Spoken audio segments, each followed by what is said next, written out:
आटे के मैं पराठे बना के देती हूँ देसी घी लगा के, तो जरा मरियम नवाज खा के दिखाए मुझे। जरा ये शहबाज शरीफ अपने कपड़ों में रहते हुए, जिस आवाम को उसने आटा कपड़े बेच के देना था, उसमें रहते हुए ये आटा बांट रहे हैं। इस आटे की रोटियां खाएंगे?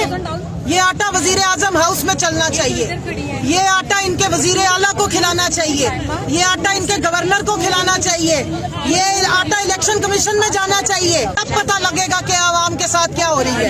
ये आटा खाएं सारे, ये जो हमारे ये असेंबली में बैठे लोग हैं ना, और ये जो लोटे मड़ान खान कर रहे होते हैं, जिन्होंने अपना वोट बेच के आवाम को इस आटे की लाइन के लिए बर्बाद की है। ये इस आटे की रोटियां अब मैं अपनी आवाम को कहूंगी कि बना के लेके जाएं, आए मिल के चलते हैं, असेंबली में चल के बांट के आते हैं, इस आटे से इनकी इफ्तारी कराते हैं, जिस आटे के लिए हमारी आवाम सारा दिन हमारी बहनों की जानें गई हैं, जिस आटे के पीछे हमारी पूरी कौम को उन्होंने भिकमंगा बनाने की साजिश की है, जिस आटे के पीछे हमारी औरतों की तजलील हुई है, हमारे बुजुर्गों ने जान दी है।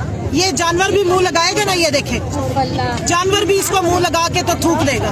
ये आटा ये बांट रहे, खाएं जरा ये आटा। ये नवाज शरीफ को भेजें, उसकी प्लेटें ठीक हो जाएंगी, उसके दिमाग की सारी शरियानें खुल जाएंगी। ये इनका इलाज है।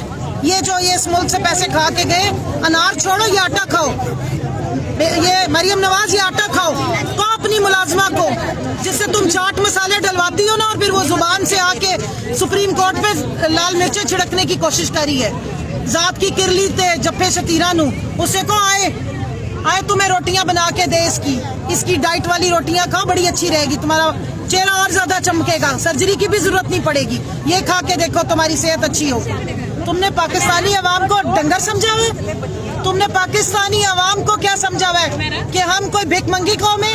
इस आटे के पीछे तुम लोगों को ख्वार कर रहे हो, ये बांट रहे हो। ये 10 किलो का आटा है। अब बताएं मुझे वो लोग जो पिछले साल ये माइक ले लेके फिरते थे और चीखे मारते थे कि बताओ जी 9% जब हमारे पास थी इन्फ्लेशन और लोगों की कमाई बढ़ रही थी, इंडस्ट्री चल रही थी, जिस वक्त हमारा कारखाने चल रहे थे, एक्सपोर्ट्स बढ़ रही थी, उस वक्त महंगाई का बहाना बना के आपने हुकूमत गिरा दी।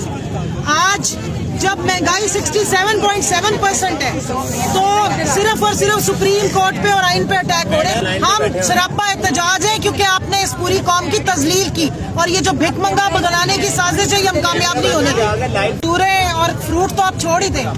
वो नानी जो सफाक जो कल फ्रूट चाट बना के ड्रामा कर रही थी, शायद उसको पता नहीं है कि इस वक्त जो आम आवाम है, जो मिडिल क्लास है, वो ये फ्रूट चाट नहीं ना खरीद सकती है ना बना सकती है। और वो जो उसकी मुलाजमा एक बीच में लाल अनार डाल रही थी, वो अनार आजकल सुनारे की दुकान में शोकेस में रखे हैं, खरीद वो कोई नहीं सकता।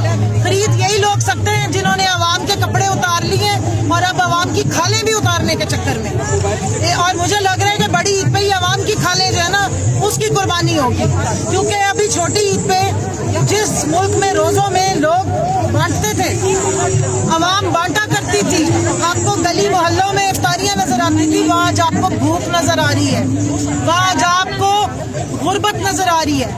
इन्होंने पूरे मुल्क को, इस आवाम को हकीकी आज़ादी मांगने की ये सजा दी है कि आज इनको भिखारी बनाने की साजिश कर रही है। ये जो आटे की लाइनें हैं ना, ये इमेजेस जो दुनिया में जा रहे हैं, ये जो ऐसे हाथ फैले हुए जा रहे हैं, जो लोग कुचले हुए नजर आते हैं, जो हमारी माए बहनें बेटियां, किसी के कपड़े कहीं तो किसी का दुपट्टा कहीं, किसी के जूते कहीं, ये मनाजिर हमने बम धमाकों में तो देखे थे, आटे की लाइनों में इस मुल्क में ये सारा तमाशा कभी नहीं देखा।